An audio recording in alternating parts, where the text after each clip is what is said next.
The Poet by Lisa Renee Jones is the first novel in a new romantic thriller series. She is new to my author list as I have never read any of her novels, however I have seen her name many times. I am a huge fan of romantic thrillers, and The Poet sounded good to me, so I jumped right in.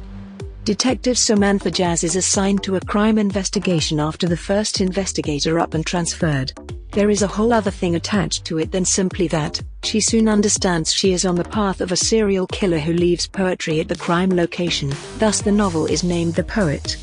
Crime investigator Jazz has a partner, named Langford or Lang. The two have worked together for quite some time and had a to and fro talk that helped me to remember an old married couple.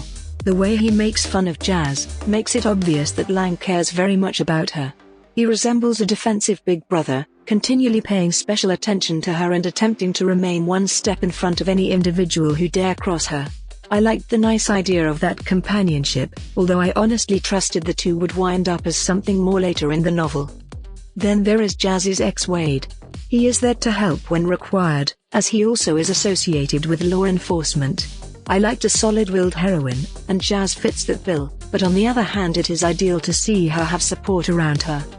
I am a huge fan of thriller novels, particularly when they include serial killers or murder mysteries. Lisa Renee Jones has unquestionably carried an interesting plot to this novel. When I got about 30% of the novel I was convinced that I knew who the poet was.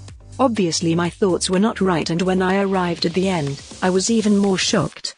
I was shocked because things did not go how I anticipated that they should. I like stories that keep me as eager and anxious as can be, and The Poet did precisely that. There is such a lot of suspense in the novel, much of which is made by the various exciting twists in the story. I know The Poet by Lisa Renee was supposed to be more of a romantic suspense novel, but it did not feel that way to me. I discovered it to be a perfect suspense thriller and I enjoyed it. Maybe there will be more focus on the romance in future stories. Thanks for listening this book review podcast. If you like this review, don't forget to follow, so that you do not miss any of our future podcast. Also show us your love by sharing it with your friends and family.